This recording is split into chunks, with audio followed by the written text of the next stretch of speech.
Pejane. Oferecimento Paraibuna Embalagens, Santa Casa de Juiz de Fora.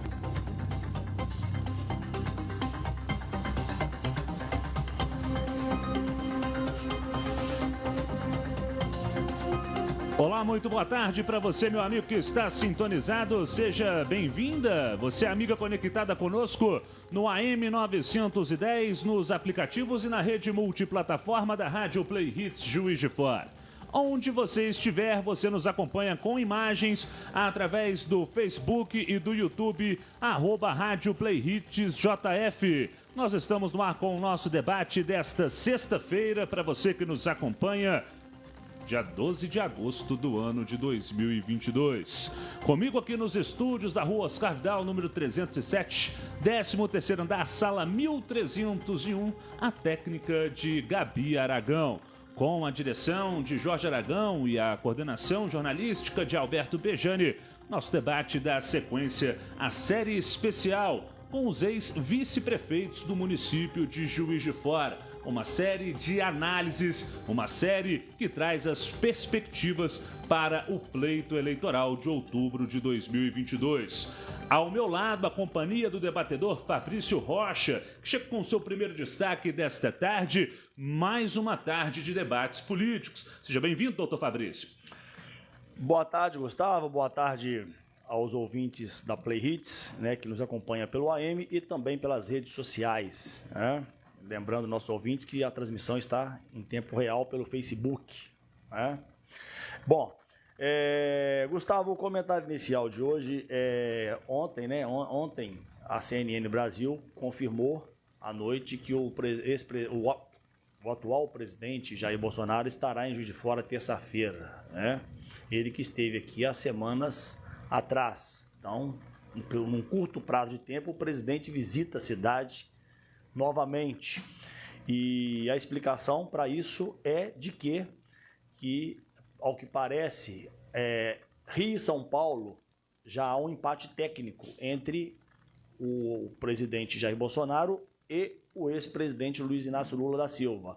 Diferente é a situação aqui em Minas, em que o ex-presidente Lula parece bem à frente do atual presidente Jair Bolsonaro. Então, isso justifica, né, essa escolha por Juiz de Fora, embora digam que é simbólico em relação à facada de 2018, mas não, é uma estratégia política iniciar em Minas Gerais para tentar aí conter essa diferença que o Lula está no momento nas pesquisas em Minas Gerais, tá? Diferente dos outros dois grandes centros eleitorais do Sudeste, que é Rio e São Paulo, em que a coisa está um pouco mais equilibrada. E Zona da Mata, por quê? Juiz de Fora, por quê? Porque o lulismo aqui tem um peso muito grande. Então, né, Zona da Mata e o Vale de Jequitinhonha, o Lula é muito forte. Então, é um ato político para tentar aí impulsionar a campanha aí e tentar, e como eu disse, conter essa diferença também aqui no nosso estado. E estamos aí, né, Gustavo, para mais um debate, recebendo mais uma grande figura política de Juiz de Fora, né? Vou deixar para você anunciar, que já está nos estúdios aqui conosco, para mais aí uma tarde de debate sobre as eleições 2022. Gustavo. Com certeza, doutor Fabrício Rocha. Hoje temos o prazer de receber aqui nos estúdios da Rádio Play Hits Juiz de Fora o ex-vice-prefeito do nosso município, político atuante e que vai contribuir muito conosco nesta tarde, João César Novaes.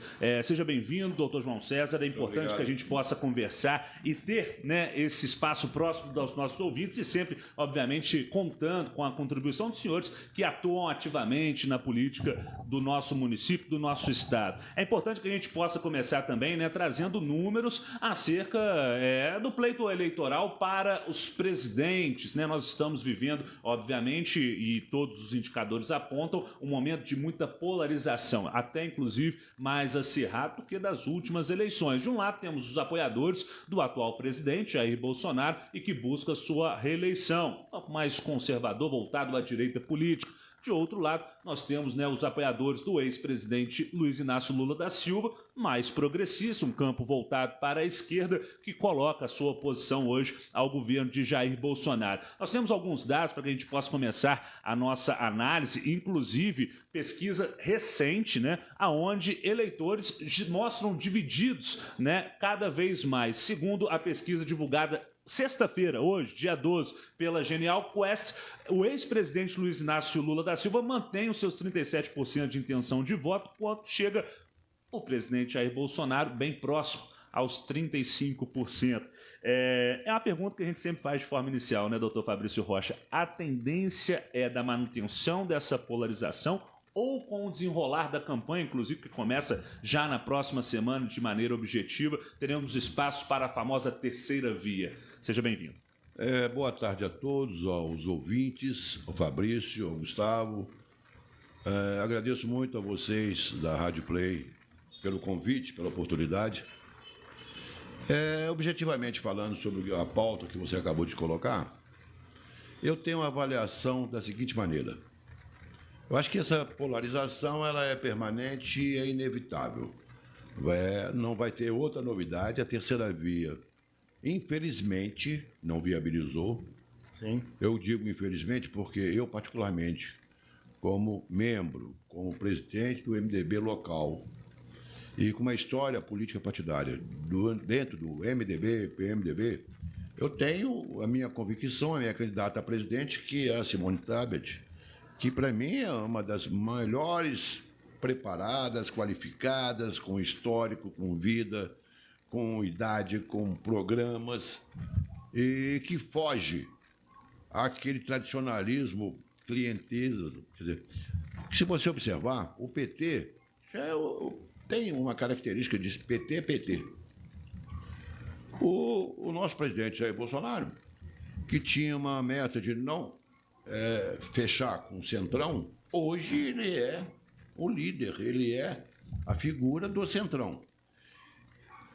Todos esses dois segmentos, eles são muito clientelistas. Eles vivem de pequenos favores com os mandatários, os deputados, senadores. A Simone é mais independente, o pai dela foi presidente do Senado, foi senador, vice-governadora. Então, na minha opinião, eu tenho como candidata a Simone Tebet. Mas, vendo uma análise política mais realista, a polarização vai se manter, não vai fugir dessa polarização, nós não teremos novidade. Acredito que tenhamos diferenças nesse cenário estatístico, porque quando iniciar a campanha, muitas coisas virão ao ar, muitas coisas serão divulgadas. Então, pode ser que mude bastante essa massa de eleitores. No Brasil, nós temos uma massa de eleitor mais à esquerda, que é a massa petista, e hoje tem uma massa mais à direita, que é a bolsonarista. Mas tem uma massa muito grande que ou é contra ou a favor, que eles não são nem direita nem esquerda. Votaram no Bolsonaro para não votar no PT. Agora estão numa dúvida se vota no Bolsonaro ou vota no Lula, que é aquele segmento que não quer votar nem em um nem em outro. Mas que, infelizmente, ninguém ocupou essa vacância que ainda existe no inconsciente coletivo. Então, eu acho que vai ser polarizado entre os dois. Eu acho que vamos ter, na campanha, modificações desse cenário. Numa avaliação pessoal, eu acho que ainda vai levar um pouco de vantagem o Lula, porque, na condição que já vem, o mandatário que está no poder, ele fica mais exposto ao desgaste. Ele é o telhado. Ele vai ser totalmente agredido, não digo no termos políticos, vai ser a figura a ser batalhada.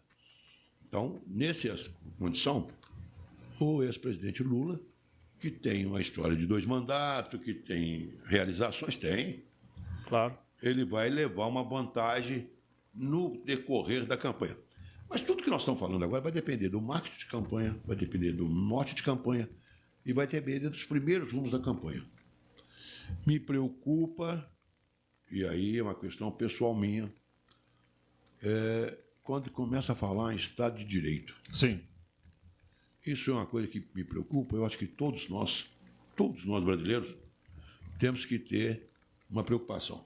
Eu não quero dizer que vamos ter, não, definitivamente. Eu não quero nem pensar que vamos ter uma mudança dele. Mas que temos que estar alerta, temos. Que temos que defender, que aí não está acusando ninguém, não. Mas a manutenção do Estado de Direito, acho que é uma coisa que foi conquistada, é uma coisa que, com todos os defeitos da democracia, todos, ainda é o melhor caminho para uma gestão de um Estado, de uma cidade, de um país. Quando eu falo gestão de uma cidade, Estado, país, eu digo da população. Ainda dá direito à expressão, dá direito à reivindicação, dá direito ao grito. Então, eu acho que nesse momento nós temos que acompanhar os debates, que todos prestem muita atenção nas propostas, que não se deixem levar pela história da carochinha, né? E não tem que ficar com medo de presente, passado, futuro. Tem que ver o que é a proposta. E defender sempre, hoje e sempre, o Estado de Direito. Perfeitamente, né? Inclusive, né, dentro desse contexto aí, o grande chefe de Estado, Winston Churchill, uma vez teria dito, né? Democracia é a pior forma de governo, com exceção de todas as demais. Entra dentro desse contexto. Eu acho que não tem expressão melhor. O Churchill aí, grande estadista. Lembrando, né, que esses números que nós trouxemos inicialmente são referentes à pesquisa Quest que foi realizada no estado de São Paulo, né? Foi feito o levantamento desse número, mostrou a tendência do presidente Jair Bolsonaro de crescimento no estado de São Paulo. Em Minas Gerais também tivemos a oportunidade de ter a pesquisa similar aqui no nosso estado de Minas Gerais, aonde Lula ainda tem uma certa vantagem. Chega a 42% contra 33% do presidente Jair Bolsonaro. E é aquele negócio, né, doutor Fabrício? Todos sabemos nós que o estado de Minas Gerais costuma decidir eleições, né, a favor ou contra até políticos mineiros, propriamente dito. Na última hora, né? Então fica aí também esse dado marcante. Daqui a pouco a gente vai trazer números mais específicos referentes ao governo do Estado, mas vamos manter ainda, né, essa discussão, esse debate no contexto nacional. Temos outras temáticas para abordar no contexto nacional, não é mesmo, doutor Fabrício? Diga lá. Vamos dizer assim, né? Vou perguntar ao doutor João César o seguinte, porque tanto Lula quanto o Bolsonaro, o que os adversários, ou ambos, um contra o outro, puderam explorar, um contra o outro já foi explorado. Bolsonaro já foi chamado de...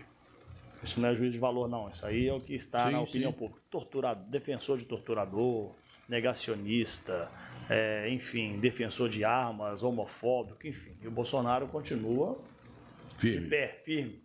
Os números ali mostram tudo, né? O Lula, igualmente. O Lula teve preso, enfim, o Partido dos Trabalhadores teve investigações que comprometeram importantes líderes do partido, né? José Genuíno, José Disseu, enfim, e também continua firme. Minha pergunta é o seguinte: o senhor disputou política e sabe disso que eu vou colocar agora. Hoje, seria equivocado da minha parte dizer que não se tem uma terceira via, porque tirando Lula e Bolsonaro, os políticos do Brasil têm que enfrentar dois personagens e não dois projetos, mas são dois personagens. Seria essa a dificuldade? Ou seja, como é que se enfrenta dois personagens? Porque não é projeto, porque projeto a gente sabe que a Simone Tebet tem. O Ciro escreveu um livro. Ele registrou o projeto dele num livro, né? Só que não vou dizer que o Lula e o Bolsonaro não tenham projeto, mas os personagens, né, que eles representam para o seu público é maior do que o projeto. Isso dificulta um pouco isso. Estou certo nesse raciocínio, doutor? Fabrício, está corretamente. Agora nós temos que pôr mais temperos nesse raciocínio. Primeiro, nós vivemos um período sem surgir novas lideranças. Sim. Quer dizer, quando o Bolsonaro foi eleito, ele foi eleito num projeto que não era nem o Bolsonaro. Ninguém conhecia o Bolsonaro. Ele foi eleito por essa massa que eu havia comentado anteriormente aqui, que não queria votar no PT. Então votou no Bolsonaro. Bolsonaro, com esse período de gestão, ganhou uma massa de adeptos. Então, já começa por aí. O que aconteceu de não se criar novas lideranças é o que vem sendo vilipendiado no país, na nossa política. Não se cria novas lideranças, não tem oportunidade de novas lideranças. E a motivação que tem, e a grande motivação que tem, acaba sendo o chamado financiamento. Hoje, o número de partidos que nós temos é um absurdo. Sim, concordo. Vocês que lidam com a política todos os dias, são entrevistadores, que são pessoas que estão ligadas às informações políticas, é capaz de não saber o número de partidos que tem no país hoje. Se eu perguntar assim, Gustavo, é um absurdo, que tem legenda que a gente nem sabe que existe. Então, são pequenas legendas que são usadas como veículo de negociação, como tempo de televisão, e o mais importante, para receber a cota que tem do fundo partidário, que foi um absurdo. A população acho que não alertou ainda por esse fundo partidário, que foi um negócio assim de assustar. Então, eu acho que aconteceu tudo isso. Eu, particularmente, acho que nós vamos ter uma mudança muito grande, muito boa, após essas eleições. Por quê? Como eu estou falando, esse número absurdo de partidos, com uma teoria que é cada um se arrumar, cada um se ajeitar. Quando eu digo arrumar, ajeitar, não é ganhar financeiramente, não. É arrumar, se ajeitar, com o menor número de votos conseguir ser eleito, com o melhor partido para financiar mais. Isso vai acabar em muitos, porque eles não vão conseguir atingir a cláusula de barreira. Então nós vamos começar a voltar a um período de uma reorganização político-partidária, onde vai prevalecer ideias, propostas, tá? E eu estou muito feliz porque ela vai começar onde tem que começar mesmo, não vai ser de cima para baixo, não. Vai começar nas eleições municipais do próximo, daqui a 2 anos. Eu acredito muito, muito. O MDB de Juiz de Fora sempre teve a maior bancada de vereadores, sempre. Até o último pleito que nós tínhamos. Hoje nós não temos nenhum vereador que legitimamente cada um foi procurar um espaço para sair candidato, para ter viabilidade política, para ter viabilidade eleitoral, financiamento da campanha deles. Nós não temos nenhum vereador. Nós tínhamos 4. Eram majoritários na Câmara. O que quer dizer isso? Como é que você interpreta isso? É essa falta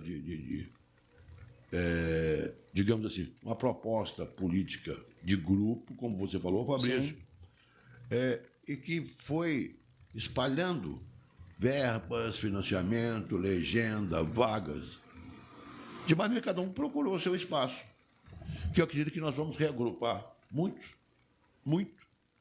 após essas eleições.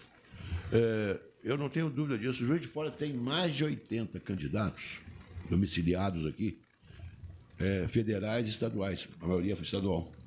Gente, 57 vagas na Assembleia, com 80 candidatos. Então, o Juiz de Fora dá sobra se elegesse todo Juiz de Fora. Pegar o vestibular. Não tem jeito. É aquela coisa. Vestibular para medicina. Muito apertado, né? É verdade. Então, eu vejo essas eleições como um marco interessante, que eu acho que nós vamos ter modificações políticas eleitorais muito grandes após esse pleito. Lembrando sempre para a gente poder trazer os números completos para os nossos ouvintes mineiros que são, para a gente poder ter esse contexto, né? Falamos aí de Lula 42%, Jair Bolsonaro 33%, na intenção de voto dos mineiros. Aparecem depois, né, na sequência, Ciro Gomes, do PDT, 6%, Simone Tebet, já também, inclusive, mencionada aqui no nosso debate do MDB, com 1% de voto dos mineiros. Aí aparecem aí sem pontuação, né, os demais candidatos. A gente destaca aí, né, inclusive algumas candidaturas que estão tentando se viabilizar, como do Partido Novo, através do Felipe Davo, ou até, né, do União Brasil, com a candidata Soraya, nomes, inclusive, né, que trazem essa reverberação do feminino, né, na política. Indecisos, o povo mineiro ainda segue com 9% de pessoas que não representam intenção de voto nesse momento, 7% estão pensando em anular. Foram aí os números divulgados, essa pesquisa mais recente, divulgada agora de manhã, com o eleitorado mineiro. Aproveitando que nós estamos falando de eleitorado mineiro, né, vamos falar sobre a intenção de voto para o estado de Minas Gerais, né, porque nós temos, né, doutor Fabrício Rocha, hoje o nome do governador Romeu Zema, colocando inclusive uma expressa intenção de voto conforme a Quest, né, são 46% de intenção de voto, hoje o que colocaria inclusive como postulante a vencer em primeiro turno. Calil, né, que nós já estamos aqui reiteradamente falando, ex-prefeito de Belo Horizonte por 2 mandatos, esteve, né, conduzindo a situação pandêmica da capital, muito conhecido na região metropolitana, vencedor com o Clube Atlético Mineiro, do qual também, né, tem aí uma grande base eleitoral, aparecendo hoje com 24% dos votos. Daqui a pouco a gente destaca os demais candidatos, inclusive 2 deles de Juiz de Fora, a professora Lorena Figueiredo e também o candidato Marcos Pestana do PSDB, mas a princípio, o que se repete no cenário eleitoral para presidente, nós temos aqui em Minas Gerais também, mas com um pouco mais de folga. Calil tentando colar o seu nome ao Lula. Já o Zema tentando colocar ali a sua ideia apolítica novamente, mas com o gabarito de tentar convencer o povo mineiro que a sua gestão vale a pena essa reeleição. Como analisar a intenção de voto do povo mineiro nesse momento, João César? Gustavo, eu só vou me permitir, se vocês me permitam, voltar um pouquinho. Perfeito. Aos dados estatísticos para presidente. Sim. Com relação a Minas, com relação a Lula e ao Bolsonaro. Historicamente, Lula sempre teve uma força. É bom a gente relembrar que, com tristeza, aqui em Juiz de Fora nós tínhamos o melhor candidato, que foi o melhor presidente desse país, que chama-se Itamar Franco. O Lula ganhou dele. Ganhou dele, isso, eu lembro. Então, você vê que absurdo. Então, eu acho que o lulismo, se pudermos falar assim, sim, em Minas é muito forte. Sim. Eu acho que o Bolsonaro vai ter que brigar muito, vai ter que trabalhar muito para mudar essa postura. Mas é aí que começa o processo político. Agora, retomando a sua pergunta com relação ao Estado, eu acho que o Zema, na minha opinião, é imbatível. Nós não vamos ter disputa. Eu acho que o prefeito de Belo Horizonte, que foi reeleito no primeiro turno, fez um excelente primeiro mandato, foi reconhecido pela capital toda. O Calil, que tem uma personalidade muito extravagante, muito solta, muito liberal. Eu acho que ele não vai conseguir fazer essa aproximação. Porque o Zema se firmou, eu não sei se foi o Fabrício, ou você que já citou uma maneira de Minas, o Zema não era candidato no pleito para você ganhar eleições ao governo. Ele estava lá embaixo. Se ele pudesse falar numa corrida de cavalo, ele era o azarão que estava lá no fundo e chegou em primeiro lugar. Ninguém contava, ninguém fazia aposta no Zema eleito governador naquele período. E, como disse, na última curva, disparou, venceu todo mundo e está aí. Ele conseguiu uma coisa importante, ele pegou o mandato dele com dificuldades econômico-financeiras que o Estado passava. O Estado estava devedor, o Estado estava numa condição difícil de gestão, inclusive com pagamento de funcionalismo atrasado. Havia feito um investimento muito louco naquela cidade administrativa. E em cima, N problemas financeiros o Estado de Minas estava passando. E ele, com toda independência, justamente por não se dizer político, ele conseguiu sanear a vida financeira do Estado. Como todo governo teve por incrível que pareça, a gente quando aprofunda algumas leituras com relação à pandemia, A pandemia deu prejuízo econômico e financeiro ao cidadão, ao proprietário de um restaurante, proprietário de um comércio, mas os governos foi ótimo. Sim. O governo federal, o governo estadual, o governo municipal nunca arrecadou tanto e gastou tão pouco. Sim. Então, eles conseguiram encher a boa, como dizem, né? Porque tiveram essa vantagem. O Zema, então, conseguiu sanear economicamente o Estado, conseguiu um recurso financeiro que está fazendo grandes investimentos, teve, infelizmente, a desgraça lá de Brumadinho, mas teve um aporte financeiro grande que entrou numa hora um dinheiro que a gente fala na gestão pública, não é carimbado. Sim. Que isso, para a gestão pública, não tem coisa melhor, porque tem muito dinheiro que vem carimbado já, só pode ser aplicado naquilo. Isso. Esse dinheiro que não é carimbado, o gestor usa como acha que é melhor, ele consegue fazer muitas coisas que não poderia ter feito. Eu acho que o Zema está numa luta para ser eleito no primeiro turno. E ponto. Eu acho que não passa muito daí, não. E tem um dado importante, doutor João César, é o seguinte, você vê que o Lula, no melhor momento... O Lula sempre foi forte em Minas, isso é fato. Acho que não vai ser diferente esse ano, acho. Embora o ex-presidente vai se esforçar para isso aí modificar, né? E nós vamos ver só depois do jogo. Mas tem um fato que ratifica isso que o doutor colocou agora, é que o Lula, no seu melhor momento, em 2006, em que ele era ocupante da cadeira, tinha uma popularidade de 90%, podemos dizer isso, e ele não conseguiu transferir votos para o candidato dele em Minas. Sim. Nem em 2006, quando ele disputa a reeleição, que ele apoia, salvo engano, o Nilmário Miranda e perde para o Aécio. Em 2010, ele investe no Hélio Costa, numa dobradinha com o Patrus Ananias, petista histórico. O Hélio Costa teve o apoio do Michel Temer, né? O Patrus foi para a para candidato a vice-governador na chapa, uma chapa forte. E o Lula, na época, finalizando o segundo mandato muito bem e não conseguiu eleger, perde a eleição para o Anastasia. Então, assim... no melhor momento do Lula, embora forte em Minas, embora recebendo votações expressivas em Minas, ele não consegue, no seu melhor momento político, com o mandato, a transferir votos para o seu candidato em Minas. Muito bem. Agora, ele não tem mandato, continua forte como político, mas não tem mandato, e tenta transferir votos para o Calil. Precedente da política é válido, tá? A política, às vezes, é igual ao direito, né? Jurisprudência, né? Os precedentes da política têm que ser levados em conta. E eu acho que esse pensamento, isso que o João César colocou, e isso que eu complemento agora, é possível. Será que o Lula consegue transferir votos para o Calil, romper esse histórico de que ele mesmo não consegue fazer essa transferência? E tem um dado importante. O Zema está com carreira solo. O Zema não aceitou a dobradinha com o Bolsonaro e vai para a campanha vender ele.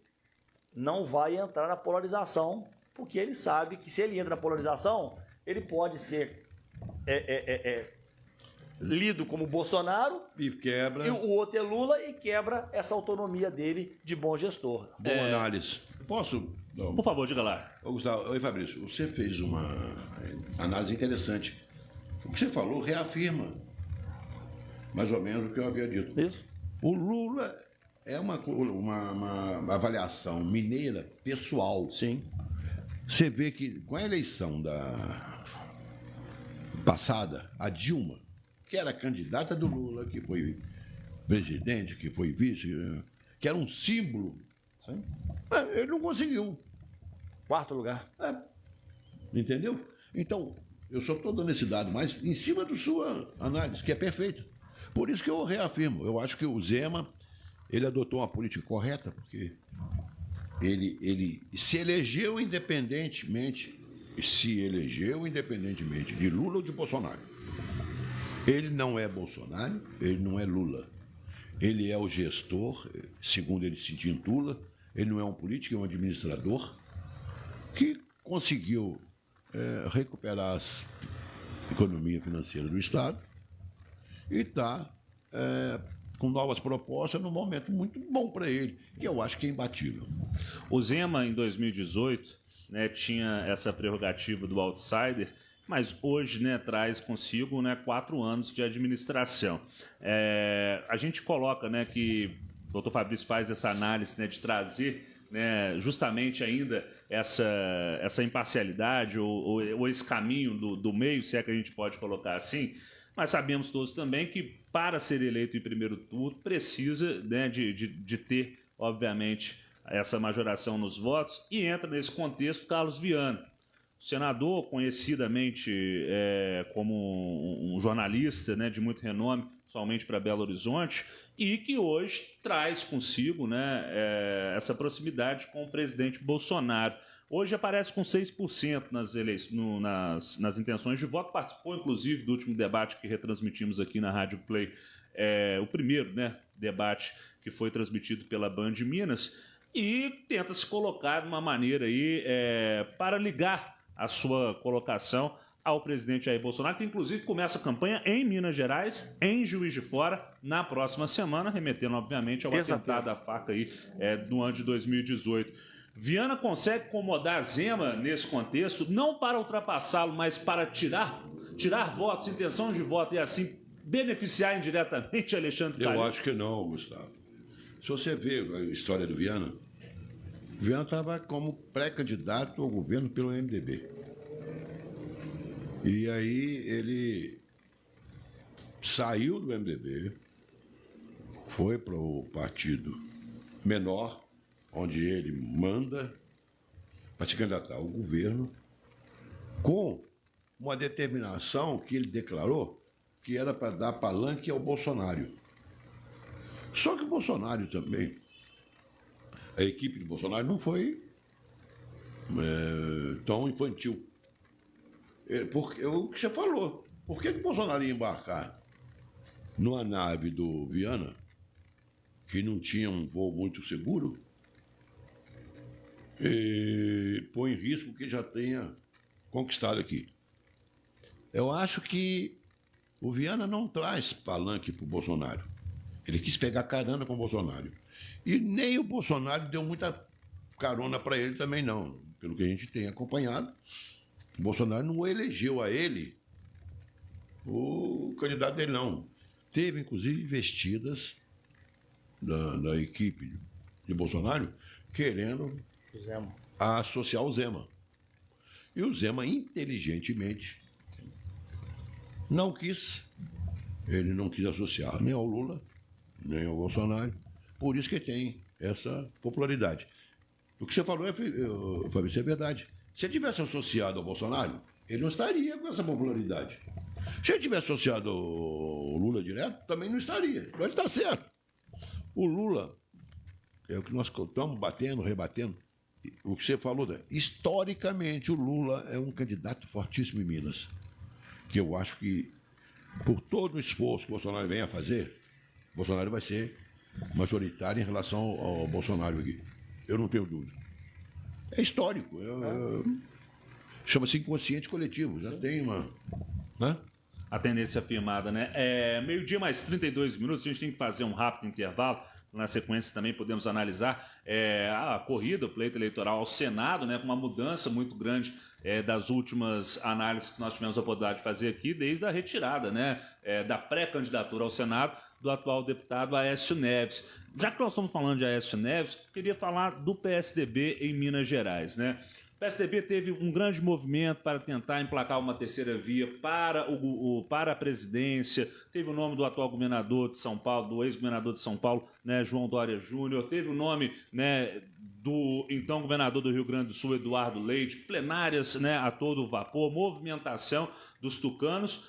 Não saíram com o nome para a presidência da República. Eduardo Leite volta suas atenções novamente para o governo do Rio Grande do Sul. João Dória Júnior acabou não sendo, né, o nome indicado do partido para a disputa eleitoral para a presidência. E aqui em Minas Gerais temos o nome de Marcos Pestana. Hoje, com a atual pesquisa, atrás, inclusive, da brava Vanessa Portugal, né, que sempre está lá com a sua extrema esquerda, do PSTU, fazendo palanca e movimentando, né, a discussão desse grupo político que se coloca ali nessa parte de extrema esquerda, mas você vê o PSDB hoje com intenções de voto abaixo do PSTU, com Lorene Figueiredo do PSOL, que é outro também nicho mais à extrema esquerda, aparecendo também nessa pesquisa, para a gente poder pontuar, né, qual vai ser o papel do PSDB histórico, PSDB de Aécio Neves, PSDB que tanto já contribuiu para a política mineira, nesse atual cenário. Dá para a gente poder tirar, né, algum proveito de um nome como Marcos Pestana, que tanto contribuiu para a política mineira nesse contexto, João César? Gustavo, você tocou num assunto que me deixa bem pensativo. Olha bem, eu sempre tive, como o fato de ter sido vice-prefeito, o fato de eu ter participado de 3 administrações do Tarcísio, todas as administrações do Tarcísio, eu participei como secretário de saúde, participei como secretário de governo, participei como vice-prefeito, quer dizer, eu tive uma participação ativa nos 3 mandatos de Tarcísio. E a gente participando de gestões assim, como eu participei, a gente fica muito ligado à nossa cidade, à nossa terra. A gente quer sempre o que é melhor, a gente fica ansioso para ver coisas nossas. Eu, particularmente, eu acho que nós tínhamos que ter uma bancada cada dia mais forte para poder trazer benefícios para a cidade, trazer recursos, trazer indústrias, trazer mercado, trazer emprego. Eu sempre avalio dessa forma. No entanto, nos últimos mandatos, o que a gente vê? Nós tivemos até uma bancada grande. Você vê que nós temos os deputados estaduais e temos deputados federais. Mas acontece que a política ficou tão dispersa, tão solta, como eu falei no início, olhando muito para o próprio umbigo, digamos assim.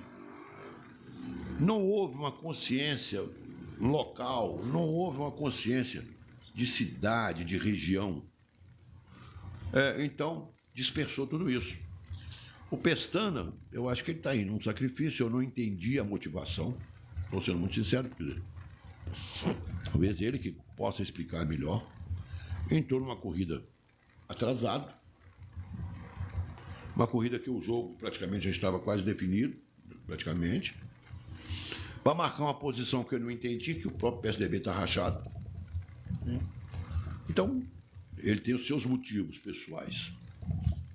É uma pessoa competente, com formação, tem vários mandatos, mandato de vereador, mandato de deputado federal, exercício de ministério, tem formação, tem base, tem estrutura, mas eu não entendia dele. Acho competente, acho qualificado, mas entrou atrasado no jogo. Acho que não tem a menor chance de nada.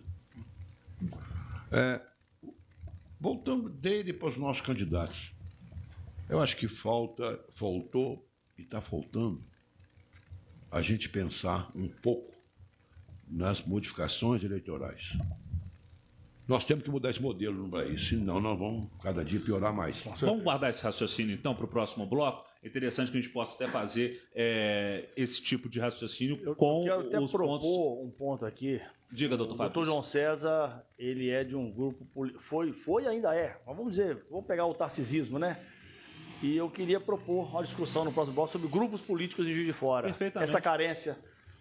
Podemos? Nesse contexto, a gente vai para um rápido intervalo por aqui, voltamos na toada desse raciocínio.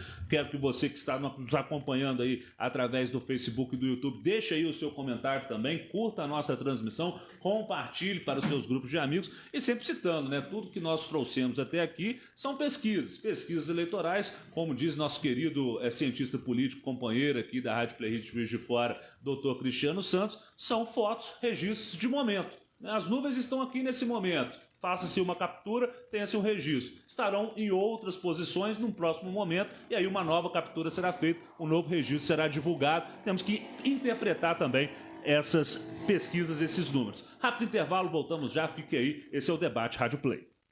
Play Hits. Debates na Play. Oferecimento Paraibuna Embalagens, Santa Casa de Juiz de Fora. Na segurança da sua casa, com o profissionalismo da equipe Plask. Agora, quem é Plask pode contar com mais um serviço exclusivo, o de teleorientação médica.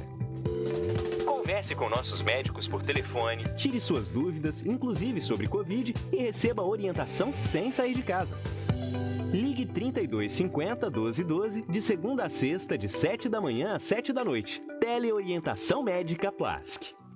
Respeite a vida. Esse é um de nossos valores e o nosso foco está em preservar a saúde e a segurança de todos que trabalham com a gente, de suas famílias e da comunidade. Por isso, não estamos medindo esforços com ações preventivas e de conscientização para combater o Covid-19. A Paraibuna sabe dos desafios desse momento e tem trabalhado com determinação e respeito. É de todos nós a responsabilidade de proteger as pessoas e evitar a disseminação dessa doença. Só juntos vamos superar esse desafio.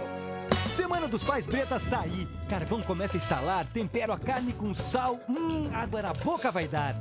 Churrasco na brasa é bom demais pra curtir com a família e comemorar o Dia dos Pais. Óleo Lisa 900ml, 6,89. Leite Taláquia Uai 1 litro, 5,78. Mussarela 37,90 ao quilo. Filé de peito de frango sadia 1 quilo, 15,98. Linguiça Seara ou Perdigão 12,98 quilo. Todos os pneus com 20% de desconto. Ofertas exclusivas Ep Bretas e válidas nesta sexta. Tá no Bretas, tá em casa. Debates na Play. Assuntos em destaque na Play Hits. Oferecimento Paraibuna Embalagens, Santa Casa de Juiz de Fora. Vai voltar? Estamos de volta, meus amigos. Meio-dia, mais 40 minutos. Esse é o Debate Rádio Play Hits Juiz de Fora. Dando sequência à nossa série especial Eleições 2022, a Casa da Democracia, com todas as informações e análises. Você nos acompanha aqui através da onda direta do rádio, onde você estiver, através do Facebook, do YouTube, @Rádio Play Hits JF.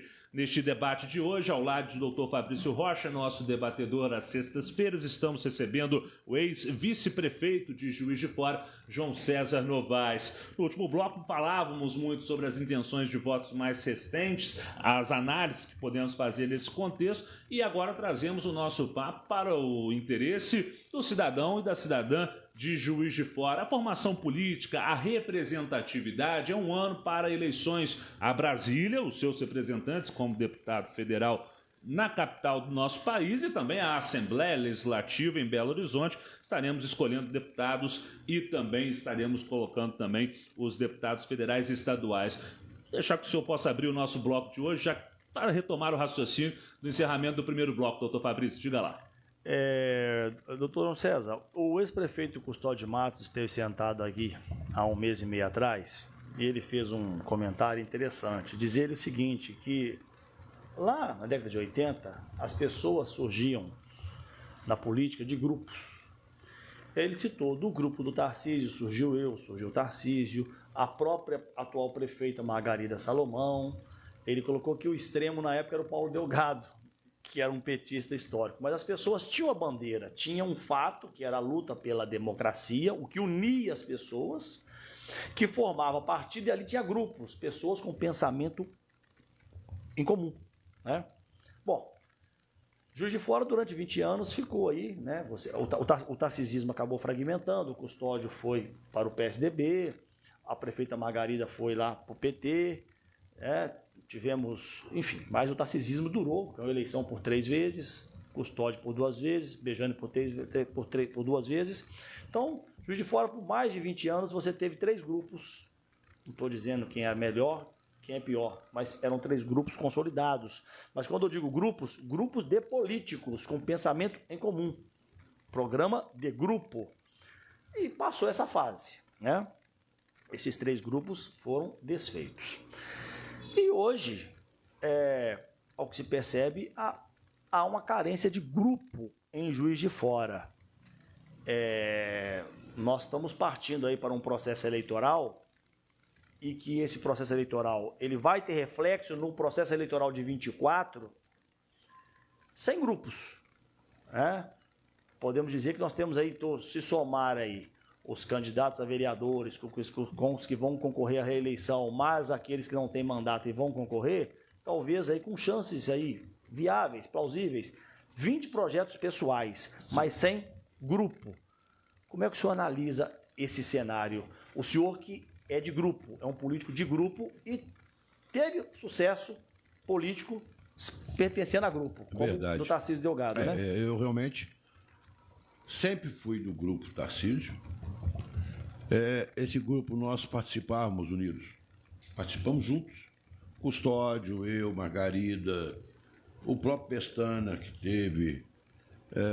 Então, o que era o grupo político? O grupo político eram pessoas que tinham um pensamento, como você citou, que tinham uma visão político-social que se encaixava, que se comungava, que tinha uma visão para o interesse da população. Quer dizer, o grupo nosso, que eu digo, do Tarcísio, a gente teve sempre como referência uma chamada social-democracia. É um grupo que teve o tempo todo consistência de tentar gerir, fazer uma gestão, ter participação em todos os níveis, visando sempre aqueles mais excluídos. Você vê que na época do nosso grupo no mandato com o Tarcísio, que para mim é uma liderança inconteste em Juiz de Fora, pelo tempo de mandato, pelo reconhecimento, pelas obras, e não foram obras suntuosas, foram obras dentro desse contexto. Ele começou a criação de creches, ele criou vários grupos do Procriança, ele criou grupos de acolhimento social. Praças de esportes. Então, o que acontece? O que a gente vê hoje? Hoje não tem proposta política, como eu falei, não tem projeto político, partidário, ideológico. Há um interesse quase que individual. Por que tem tanto partido? Porque cada cidadão sai por um partido, PP, PRE, PP, PRE, PP, que nem sabemos as siglas todas que existem. Eles não têm compromisso com uma linha de conduta. Eu acho que grupo não é porque tem um chefe, não. Quem tem chefe não tem nada. Grupos são pessoas que se agrupam e precisamos ter lideranças que precisam ser criadas, que é o que está faltando nesse país. Liderança como eu tive, que eu tenho, eu respeito, que é do Tarcísio, que ajuda a gente a conversar, que nos norteiam, que participa conosco, diálogos e debates, mas que tenha uma visão que possa ser exteriorizada à população, o que nós pensamos para ela, o que nós queremos para ela. Se a gente vê os candidatos de hoje, você não interpreta no candidato o que ele pode querer. Não, ele quer se eleger. Então fica muito solto. Eu acho que depois dessas eleições nós vamos ter a certeza que nós vamos ter que reagrupar. Eu falei isso no início da nossa conversa. Porque não se vive política sem fazer política. Política é uma coisa nobre, que as pessoas condenaram por muito. É uma coisa necessária, não se vive sem política. E aí, reforço o que eu havia falado. Política é o caminho menor, mais fácil, de melhorar a qualidade de vida de todos. De todos. Onde é que você pode agir em benefício daqueles que não têm condições de agir. Política, é necessário que, quando se faz política, a gente tenha sempre uma preocupação em ter objetivos claros e definidos, não pessoais. E aí que entra o Fabrício, que você falou de grupo. Eu acho que os grupos vão se reagruparem novamente. Eu não tenho dúvida. Reagrupar dentro de uma visão política, dentro de uma visão do que quer da política. Se é um campo mais que defende o capital, se é um campo que defende mais o social, se é um campo que defende os dois, a coisa dividiu de uma maneira teórica, mas não na prática, que eu quero condenar. Esquerda-direita. O que é esquerda-direita? O que é? Eu pergunto a vocês. Muito difícil definir esse critério. Eu acho que nós precisamos definir projetos políticos. O que é política social? O que significa entre aspas, direita e esquerda, na sua essência. Não na magnitude da palavra, mas o que ela pode ser desdobrada. Eu acho que tem uma visão do social, uma visão do capital. Eles não são antagonistas. Você não consegue melhorar o social sem desenvolver o capital. Criou-se uma preocupação entre o empresário, entre o empreendedor, com o trabalhador, entre aspas, que não tem investimento, como se eles estivessem competindo entre si. E não é verdade. O empresário, o investidor, depende do trabalhador. Sem eles não produzem. O trabalhador e o operário depende do investidor, que sem eles não têm emprego. Então tem que andar de braço dado. Não adianta você capitalizar muito, ganhar muito dinheiro e deixar o outro ganhando nada. A economia só cresce quando todos podem comprar. Por que injetam dinheiro na economia? Porque quando não tem comércio, quando não tem mercado, quando não tem ganho, quando a população não pode comprar, ela não movimenta a máquina de produção, a máquina social. Vai parando tudo, entendeu? Então, a melhor coisa para uma cidade, a melhor coisa para um estado, a melhor coisa para o país é a distribuição de renda. Para poder que todos tenham renda, para que todos comprem, para que a indústria tenha que produzir mais. É um ciclo produtivo para todos. Nesse cenário, nessa coisa, nós vamos ter que começar a reagrupar grupo, Fabrício. Não em cima de legenda, não em cima de facilidade eleitoral, não em cima do recurso do fundo de campanha, mas em cima do que pretendo para a minha cidade, o que eu gosto da minha cidade. Se eu gosto da minha cidade, o que ela precisa? Nós estamos vendo aí a quantidade de pessoas que tem ainda nas curvas, nas esquinas da cidade, pedindo ajuda para todo tipo de ajuda, sem moradia, sem casa, sem nada. Isso é uma coisa que tem que preocupar todos. Os políticos têm que estar preocupados com isso. Nós temos que ter uma política que acolha essas pessoas, que dê dignidade, que dê cidadania. Nós não podemos deixar que o pequeno empresário, o pequeno comerciante do bairro, que foi o que eu falei no início, que pagou com a pandemia, não tenha benécias do governo para poder se sustentar, porque senão ele vai fechar mesmo, como fechou muito. Os governos lucraram, porque não teve gasto. Mas eles têm que dividir esse dinheiro com aqueles que pagaram o custo com o próprio sangue. Eu acho, Fabrício, o que você falou. Eu só acredito numa política saudável, viável, estável, com grupos. A maior democracia do mundo tem vários partidos, mas na verdade tem 2 partidos. Sim. É os Estados Unidos. Eles têm definido o projeto político, social, republicano mais capital, mas eles não são distorcidos. Né? Verdade. Eu acho que nós vamos voltar a isso. Se Deus quiser, eu acho que é. Temos que voltar. E digo mais, eu estou na presidência do MDB. Nós não lançamos candidaturas esse ano. Nós vamos defender esse ano, primeira conversa, defender a candidatura da Simone. Sim. Por quê? Porque nós acreditamos no projeto. E queremos que, daqui para frente, se tenha candidatos com projetos. Não é candidato com projeto pessoal, não. Candidato que possa significar alguma coisa maior do que a eleição do próprio candidato. Então, nós vamos defender a Simone e temos que mudar outra característica também. Existe um inconsciente coletivo muito triste. Tem muita gente que vota em quem vai ganhar. Eu nunca vi falar isso. Você vai conversar, mas não ganha. Peraí, e a sua consciência eleitoral? Não vou desperdiçar meu voto, né? Em quem não tem chance. Chance de quê, pô? Eu acho que você tem que votar com a sua consciência, com o seu coração, com o seu conhecimento. Se ela é melhor, se ela tem melhor proposta, eu vou votar nela. É um voto, mas que ela possa ganhar. Se não ganhar, eu estou com a minha consciência tranquila que eu fiz a melhor opção. Agora, votar no outro que o outro ganha, que teoria, que sustentação nenhuma. Então, eu, Fabrício, pegando o seu gancho, nós não lançamos nada aqui. Vamos tentar preparar o partido para 2024. Nós que sempre fomos um partido de acolhimento, com muitas ideias, nunca fomos radicais. O Grupo Tarcísio nunca foi radical. Foi um partido, um grupo sempre de centro-esquerda, se pode intitular isso, mas nunca foi radical. Então nós queremos, no MDB, ter um comportamento semelhante. Quer dizer, nós vamos defender a cidade, nós vamos defender o social e acreditamos que nós vamos ser um grande partido para acolher novamente o que nós sempre tivemos.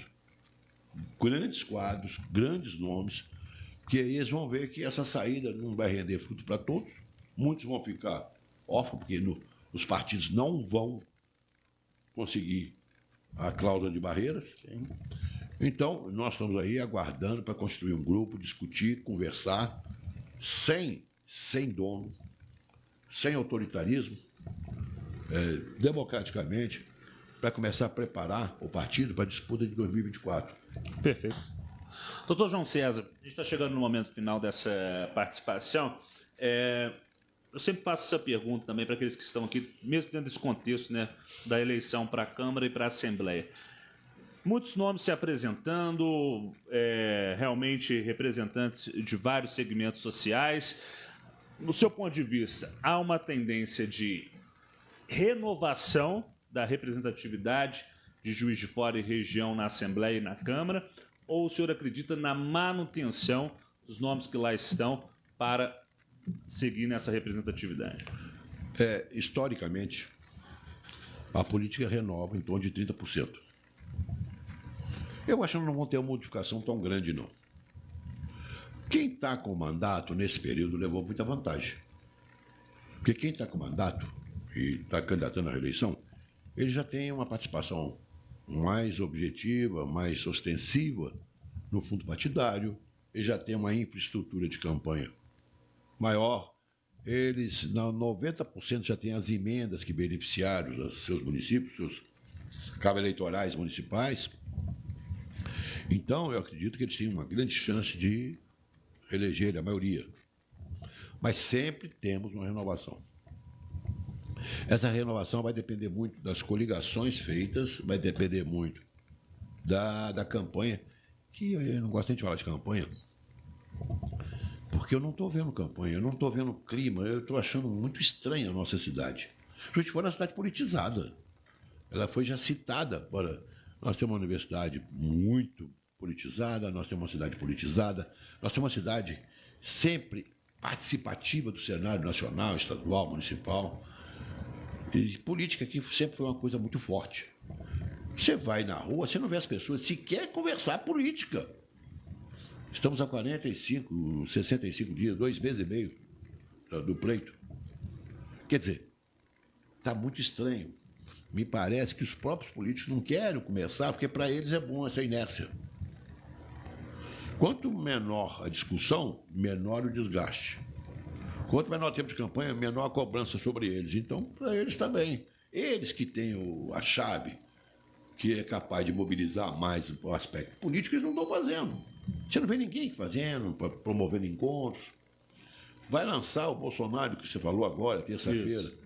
É um lançamento bem acanhado. Lá de comigo, em outros momentos já tinha campanha, lançamento, proposta, e mobilização e preparação para um grande encontro, não era isso? Pode ser que venha a ter, mas não estou vendo nenhuma movimentação nesse sentido, só anúncios que vem. Sim, nesse sentido, né? Tentar desenvolver algo até a próxima semana, realmente... Só hoje eu pergunto, Gustavo. Por favor, diga lá. Só para emendar dentro disso que ele falou, pergunta que eu faço para todos que vêm aqui às sextas-feiras debater as eleições de 2022. Considerando que nós, tanto o Gustavo, o senhor e eu, já é ponto pacífico que a política em Juiz de Fora hoje é fragmentada, não tem grupos, cada um por si. Essa fragmentação poderá gerar uma redução de representação de Juiz de Fora ou, na pior das hipóteses, manter o que já tem. O que o senhor acha sobre isso?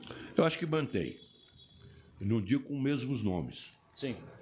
Mas mantém. Por que mantém? Porque 3 federal, 3 estaduais. No mínimo. Eu acho que pode até crescer um pouquinho, porque pelo número excessivo que nós temos de candidatos, evidentemente que eles vão estar coligados, estaduais, por exemplo, com outros federais de outras regiões, com troca de apoios, que aí vai ser uma coisa surpreendente para nós não sabemos como vai ser. No mínimo, vamos manter, sim. 3-3. Mantemos, no mínimo. Eu acho uma grande chance de aumentar isso. Perfeito. João César Novaes, nosso convidado desta tarde, na série especial sobre as eleições 2022, recebendo aqui os ex-vice-prefeitos do nosso município. Após recebermos ali os ex-vices que seguem conosco, recebemos também os ex-prefeitos. João César, obrigado pela atenção. Até a próxima oportunidade, sempre à disposição por aqui. Boa tarde. Boa tarde a todos os ouvintes. Boa tarde, Gustavo. Boa tarde, Fabrício. Eu quero agradecer a oportunidade. Dizer o prazer de estar aqui conversando com vocês sobre política, um tema que não adianta eu falar que mexe comigo, e parabenizar a iniciativa da Rádio Play. Eu acho que todos os meios de comunicação tinham que estar fazendo o que vocês estão fazendo, começar a despertar em todos o interesse para discutir, para conversar, para definir, para debater, para ser contra, para ser a favor, mas começar a pensar politicamente. Política é o caminho melhor que se tem para a melhor convivência da cidadania. Então está na hora de conversar política, está na hora de ter diálogos políticos, está na hora de defendermos o Estado Democrático de Direito para continuar esse discurso, para continuar essa conversa, para continuar falando de política. Muito obrigado a vocês pela oportunidade, muito obrigado à Rádio Play. Obrigado, Fabrício, pela companhia. Estaremos de volta na segunda-feira ao meio-dia. Diga lá, Fabrício. Um abraço para os pais, né? Domingo, né? Oh, sim, perfeitamente. Com exceção de você, né, Gustavo? Todos nós aqui somos pais, né? Justamente. Mas um abraço para você também. E pela pessoa, papai, pro seu papai, obviamente. verdade. E sexta-feira, né? Aos pais, né, aos ouvintes, né? Pais. E sexta-feira estaremos aqui ou em outro dia, caso convocado pelo nosso diretor Jorge Aragão. Perfeitamente. A todos os papais, um grande dia dos pais e nós estaremos de volta na segunda-feira. Parabéns, Fabrício. Um abraço a todos. Tchau, tchau. Debates na Play. De volta segunda. Play Hits AM.